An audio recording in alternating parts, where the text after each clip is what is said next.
Alonso Lopez, welcome to Off Track. Great to see you. Nice to be here. Thank you. And thank you for your time. It's a Friday here at Silverstone. Normally we do these on a Thursday, but you're busy with the track walk yesterday. So how are you finding the visit back to Silverstone so far? Yeah, for me, it's incredible. I love this track and I was younger, so for me, it's always a pleasure to come here. You have a lot of success here. Yeah, in 2022, it was my first podium, so for me, I think that is a good track. The last year, I was doing a very nice race, but I crashed, so it happens, you know. It's exactly right, though. But that's part of racing, isn't it? Yeah, and also it's even nicer because if everything is nice, you can taste the success, you know. I was talking to an X250 rider last week, and he basically said, once you win in motorcycle racing, he basically said you're fucked because you're chasing that feeling all the time. And that now you've had the winning feeling, you won at Qatar at the start of the season. So now everything is focused on returning to that feeling. Yeah, for sure. I think that our best drug is win. You know, it's the best feeling in the world. You work every week of the year to come world champion or win as much as possible. And when you don't do it, you miss a lot that feeling. Tell me about the season so far, from the win at Qatar to where we are now at Silverstone. How has the season been for you? The season at the beginning was very good, but now I struggling a little bit to be honest.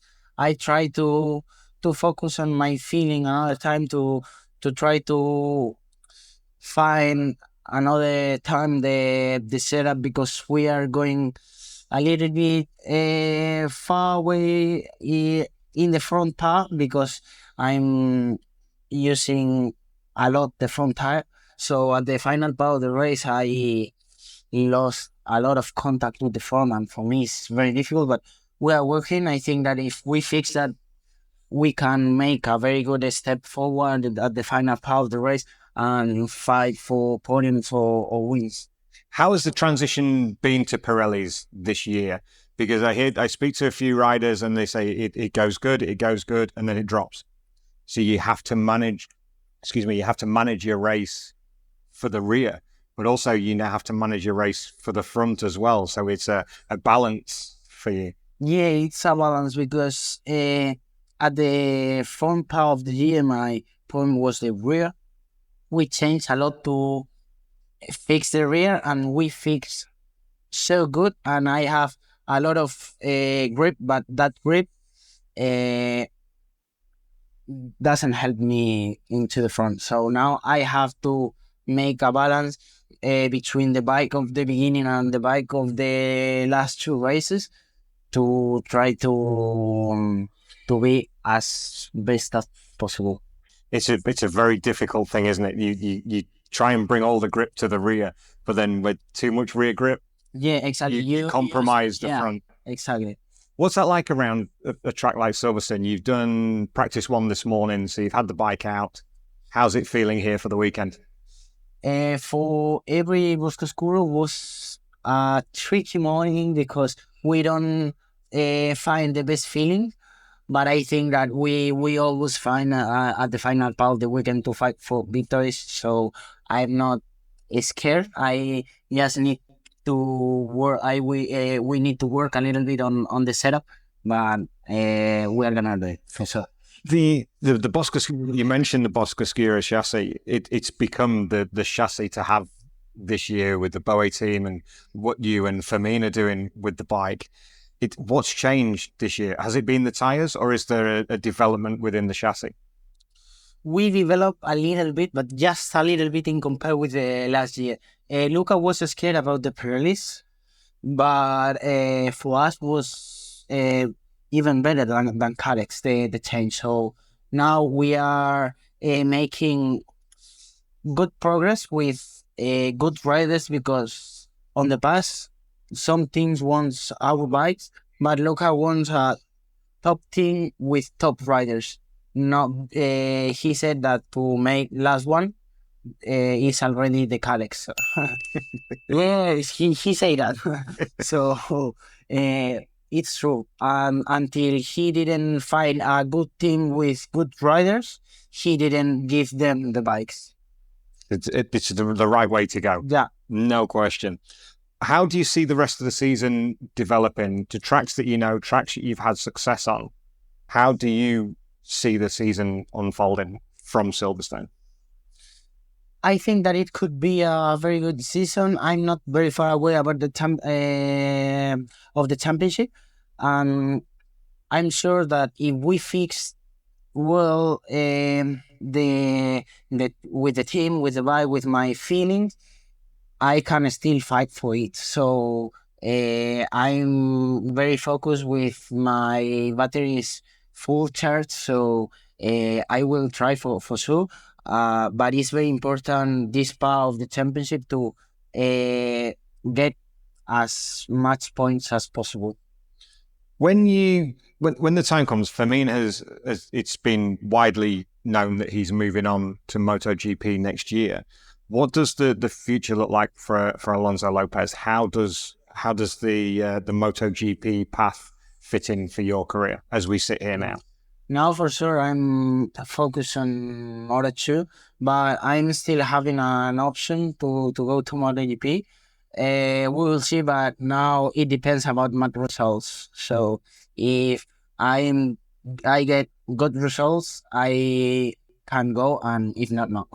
There's something that interests me because this is one of our first weekends at MotoGP, and we understand how World Superbikes work, how British Superbikes work, but with MotoGP, with opportunity, is it results based purely, or do you have teams that keep an eye? Because your progress has come through CEV, Moto3, Moto2. You're in the system as a talented rider that teams keep an eye on. Do you have a manager to look after that side of things, or do you solely focus on your results and go season by season? I'm focused on my results and go season by season. I think that is the main question to make the step forward. Away from the circuit, what do you enjoy doing? Because we have a conversational podcast. You have the great journalists that want the story of the background of Moto2 and where you're going. But what do you do away from the circuit to relax? What makes you happy between race weekends? To be honest, I'm a very simple guy. I like to enjoy with my friends. I am very focused on my job, but during the weekends, I like to be with my friends, with my family, spend time with them. Just make plans. It depends. Some days we can go to the mountain, some days we can go to the beach. So it depends. I like to make a lot of things, a lot of sports. And I am trying to improve making kite surfing. Oh, cool. Yeah, it depends of which part of the year. Now I like to improve in kite surfing. I am taking some lessons to improve it and make me a little bit better on this sport that I love it. So we will see. What's it like at home? Because the Spanish fans are very passionate, very knowledgeable about motorcycle racing, MotoGP in particular. What's it like at home? Do you get recognized? People come and say hello? Yeah, but now I'm not a public figure. When the TV was open, everybody knows who was Tony Elias, Dani Pedrosa, Jorge Lorenzo, but now it's a little bit more difficult. Obviously that the people who watch the races recognize you, but you are not a public figure in Spain. Maybe the MotoGP riders for sure, but not in our case, in the Moto2 guys. More so at the circuit when you race, everybody, the flags come out and the support is there. Obviously, during in the track for sure, but in my home, when I was walking on the street, everybody didn't recognize you, you know. Maybe one day that will come. Maybe. Maybe one day. What was I have a couple more on here. Early part of the season, going back to going through from Qatar, is there anything that you could have done different in terms of riding with the bike and your development? For sure, if I didn't make the two mistakes that I did on Portimao, that I was leading the whole race, and in Jerez that I was going fifth, with that points I would be fighting very, very close to the championship. But now I have to don't make mistakes and fix my riding style with the bike to don't destroy the front tire, and I'm sure that I can do it. It's just a question of a mix of everything, fix it and try as much as possible. You're still a young rider within the sport. Do you have the ability to be in the moment and enjoy it? Because very difficult within the bubble of the paddock, because everybody is chasing victory, everybody's chasing the points, everybody's chasing the results. But to actually sit back and go, okay, this is where we are, this is what we have to do. Yeah, but it's very difficult because for sure that is your passion and is the thing that you really like to do. But when you don't be first, you are like, I need to be first, I need to make this corner like this. So you are completely focused on the objective. Sometimes it's better to apart that a little bit and enjoy, and the results come more easy than be completely focused. So it's just a very difficult balance and a compromise of enjoy and focus, because if you are completely focused, the results are not gonna come.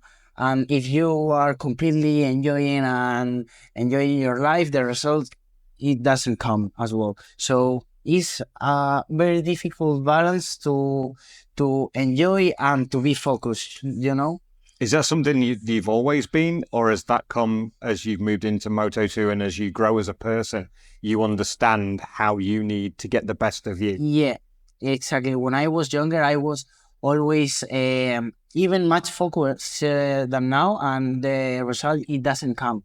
It just, you get experience and you know what you need to make good results, what you need to improve, and step by step you go forward with everybody has his own method, When you get to the end of the season, if the championship doesn't come your way, when you fly home, or you drive home from the final round at Valencia, what do you think will give you the biggest satisfaction for the season? It's a difficult question. I don't know, but fight for victory for me is the best satisfaction that I can have in this moment. I think that will do nicely. Because I think for you, you have a very busy day. You've done practice one already. You have to go again. Thank you to Georgia for your time. Thank you so much. But Alonso, we wish all the very best for the rest of the season. Thank you very much. It's been absolutely fantastic. Ladies and gentlemen, Alonso Lopez. Thank you.